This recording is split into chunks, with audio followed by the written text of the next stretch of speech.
to find the exact words, to find the perfect words, to say less but to say more.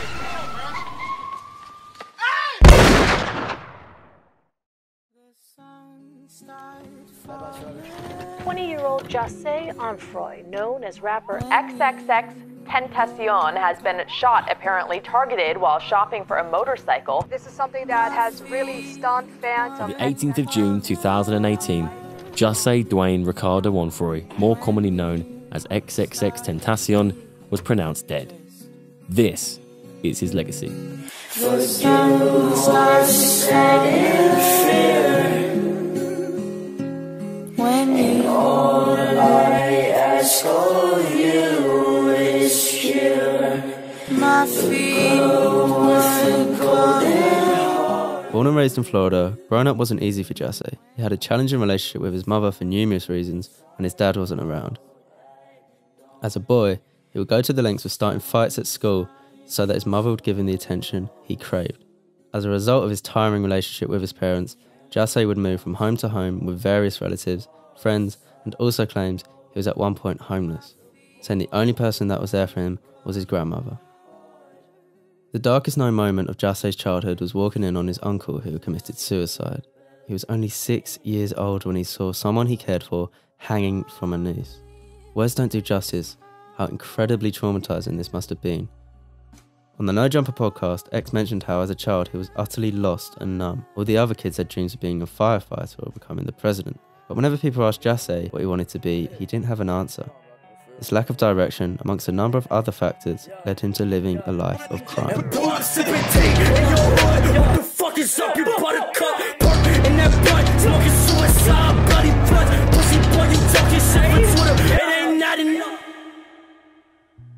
Jacé wouldn't finish high school, getting kicked out for being too violent, and eventually ended up being incarcerated for a myriad of reasons, such as armed robbery, armed burglary, illegal possession of a firearm, armed burglary with dwelling, resisting arrest without violence, and there's more.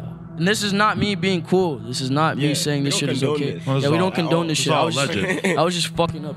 Whilst in juvenile detention, he met the now known Ski Mask the Slump God, who had become one of Onfroy's best friends and a frequent collaborator. It was in this time period that Jacé nearly beat a gay inmate to death. X told the story in his interview on the No Jumper podcast. The story was obviously controversial and he was labelled homophobic by many as a result of this. I would tell you the story, but I feel like it's better if he tells you himself. There's the fake story and then there's a real story. So I'll tell you how it began. So they came to me after they kicked him out his room and asked me if they could put him in my room, and I looked at them and I laughed and I was like, y'all can put him in my room, but if he does anything I disapprove of, I'm gonna kill him and I'm not gonna give you any warning. And I said it just like that, and I put it on my life. I said it like that, and they was like, all right, that's fine. As long as he don't touch you, you shouldn't have to put your hands on him. And I was like, all right, that's fine. So they put him in my room. First few days he was straight, he was cool. He read his books. I stayed in my corner. He did his thing. You feel me? He asked me a few questions. That was fine. Like I said, I'm not homophobic. One day he just got sus. He was staring at me type shit. He was staring at me throughout the day, and bro, jail makes you crazy. Yeah. I was fucking ask him. There was days where I'd slam my head on the fucking door for no reason. I just wake up and just because you want to feel something. What the fuck else are you gonna do? And there's crazy people in there. Yeah. We had this one kid that would just sit there and listen to the walls and think he's listening to music. So he's staring at me type shit. So I'm like, yo, I warned you. And I laugh. Because that's all I say. Right. I laughed and I said, I warned you. So I walked out the room to go take my shower, and I came back in. And I was trying to calm down, trying to be kosher.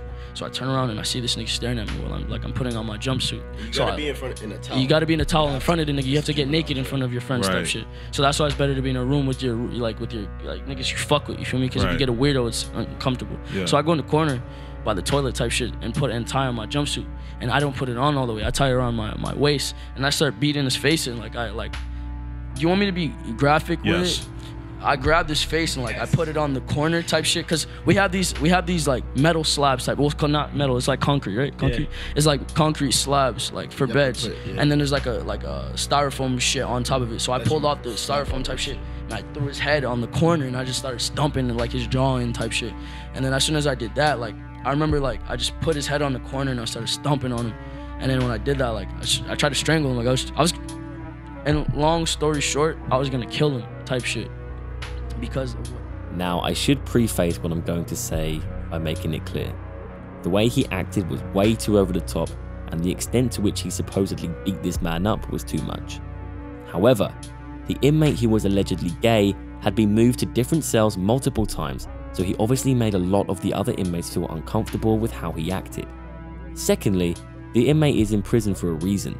How bad the reason was is unknown, but he could have been a dark and twisted individual.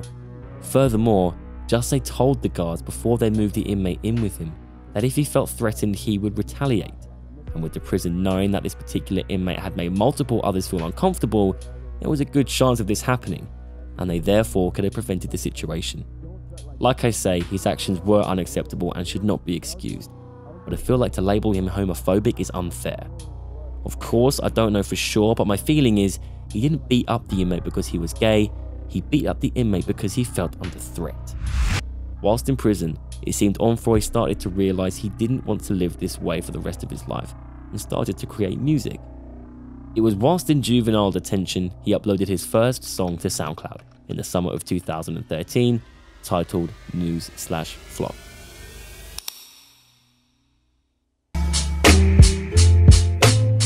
X would continue to create music. Vice City is the title of X's first official song on his SoundCloud page, currently sitting on 31.5 million plays. It was posted 4 years ago and is seen as a classic to many of his fans. Within the song, X speaks on his relationship with death, what is happiness, and how he wants to stay away from crime, and how music can help him do this. This song was a very early sign of X's ability to cross genres. He would continue releasing music on SoundCloud for the next year and managed to build a cult following of fans. Then, in late December 2015, the producer he collaborated with, Rojas, would upload Look At Me to his SoundCloud page, and Jusay's life would change forever. My bitch, who is your mess? Ay, can't keep my dick in my pants. Ay, my bitch don't love me no more. Ay, she kick me out, I'm like, bro. Everybody stop real quick. This not even about me no more. This not even about game no more. It's about all of us. We came here, we had a good ass time, and that's what matters. However, his problems with the law did not change. In early October 2016, Jusay was arrested and being charged with false imprisonment, witness tampering, and aggravated battery of a pregnant woman. It was whilst he was in jail that Look At Me really started to gain traction, and it was this song that brought X to many people's attention. The song itself was quite unique and brought an aggressive sound into hip-hop that hadn't been heard in the mainstream before, and it would go on to inspire a generation of artists, combining genres and showing that you don't have to be placed in a category to be popular. As mentioned previously, Jusay was in prison for a number of domestic violence charges. The whole case seems very messy and very emotional, as you would expect with a situation like this. Some of the accusations from the victim were proven to be untrue, such as the claim that she was pregnant. However, this does not mean Jusay wasn't at all abusive. Some of the accusations and images from the case are gruesome, graphic, and simply horrific. Jusay denied the claims, pleaded not guilty, and the charges were dropped after his passing. However, audio recordings since then have been leaked which sound like a confession of his awful actions. If this recording had come out earlier before his death, it could have potentially ruined his career. However, it didn't, and on August 25th, 2017, he released his first official album, 17. The album debuted at number 2 on the Billboard charts and was very different to the music that had catapulted him to fame. With many samples from mystery social media musician Shiloh Dynasty, the album is very somber, slow, and for the most part gentle. X showed a vulnerable side to him and showcased his talent in both singing and rapping. The main theme throughout the album is X's struggles with his mental health. This seemed to be something a lot of fans could relate to, and there are millions of people that would say this album helped them through tough periods of their life. I can't talk about 17 without mentioning one of X's biggest songs, Jocelyn Flores, the story of one of X's friends killing herself and X's mental battle with this tragedy. The song for me is very revealing and explains a lot of why X is the character that he is. With hundreds of millions of streams on Spotify alone and a co-sign from Kendrick Lamar, it's fair to say the album was quite a success.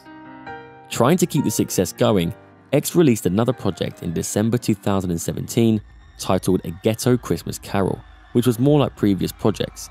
But then in March 2018, he would drop his most successful project, ? This combined many different genres with the intention of every song being different. He even states in the introduction for listeners to open their mind. The album debuted at number 1 this time, and it was also on this album which X released his biggest song to date, Sad.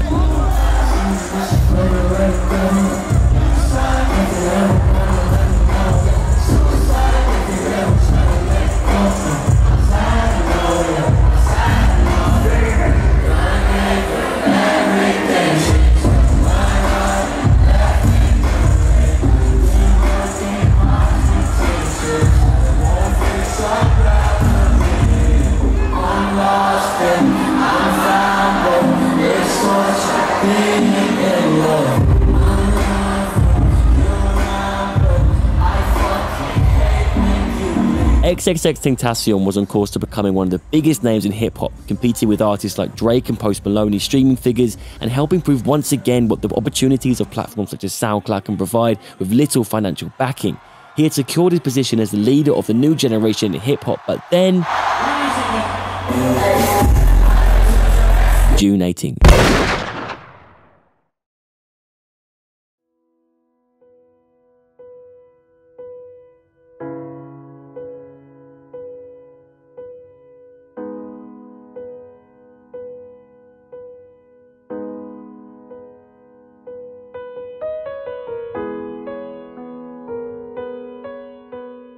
It was the summer of 2018. On June 18th, Jassé was in his hometown of Fort Lauderdale and was shopping at a motorbike dealership. It was as he left that a black SUV blocked his exit and 2 men got out in an attempt to rob him. It's believed that he tried to fight back and as a result was shot dead and left to die in his car alone. The 4 men involved in the murder have been arrested and convicted. There was an outpour of sadness from the hip-hop community when the news broke. But as one life ended, another had begun, with X's mother announcing on his Instagram he would have soon become a father. Since then, the child has been born and called Getcume, a word X created meaning a different state of thinking. Fatherhood was not the only thing in X's future, with him signing a $20 million album deal weeks before his passing. Not only that, he had filmed a couple of music videos, one of which being for Sad. Watching the Sad music video was one of the most haunting experiences I think I'll ever have as a music fan. Of course, if he was still alive when it was released, this would not have been the case, but the fact is, he wasn't, and that will always change how you perceive a project. So, when X is literally walking into his own funeral and also having a conversation with what looks like death, it made the first watch a bizarre and emotional experience. Since, there's been a few X features such as Arms Around You with Lil Pump and Falling Down with Lil Peep. However, they do not compare to his posthumous album, Skins, released on the 7th of December 2018. The album had only one feature, which was Kanye West, who X claimed to admire, and Kanye also tweeted how X inspired him on the day of his death. The album shows, in my opinion, perfectly X's ability to create music from varying genres, whilst also showcasing his special talent of creating atmosphere and making the listener really feel something when they're taking in his music. And ultimately, this is what X's legacy would be, his music. In such a short time, he left a massive footprint on the music industry, impacted millions upon millions of people, helping many with their mental health, and it was all down to his fearless, genuine and unique approach to creating music. However, there was also a dark side to him, and it's important that we don't just ignore it because of his talent. Although he began doing many good deeds, such as the Helping Hand Challenge and creating his foundation, the reality is, as Kanye says in his feature on Skins, people will remember you for your worst mistakes, and how X allegedly acted with his ex-girlfriend is simply unforgivable. I do genuinely feel like bad people can change and become better humans, and I feel he was in the process of doing this. There was a Twitter thread from hip-hop artist Jidenna when X died that sums up the situation well. He writes, "For those who are so woke that their compassion is asleep, remember this. If Malcolm X was killed at the age of 20, he would have died an abuser, a thief, an addict, and a narrow-minded, depressed, and violent criminal. So I believe in change for the young. For the record, I was never in support of his ways, especially his domestic abuse, which I found to be horrific. But I will never demonize an individual without criticizing the society and or circumstance in which they were raised, especially someone under 21. Rest in peace, XXXTentacion. No one can be so self-righteous that they are happy when a youth dies. The young still have the capability to reform. God bless the kids. I'm not saying it's certain he would have changed, but it's certainly something to consider, and I don't think judging a character like X can be as black and white as some people make it. Worst thing comes to worst, I fucking die a tragic death or some shit, and I'm not able to see out my dreams. I at least want to know that the kids perceived my message and were able to make something of themselves and able to take my message and use it and turn it into something positive, and to at least have a good life. I at least, if I'm gonna die or ever be a sacrifice, I want to make sure that my life made at least 5 million kids happy, or they found some sort of answers or resolve in my life, regardless of the negative around my name, regardless of the bad things people say to me. I don't give a fuck, because I know my goal in the end, and I know what I want for everyone, and I know what my message is. So I just wanted to say, I appreciate and love all of you, and I believe in you all. Do not let your depression make you. Do not let your body define your soul. Let your soul define your body. Your mind is limitless. You are worth more than you could believe.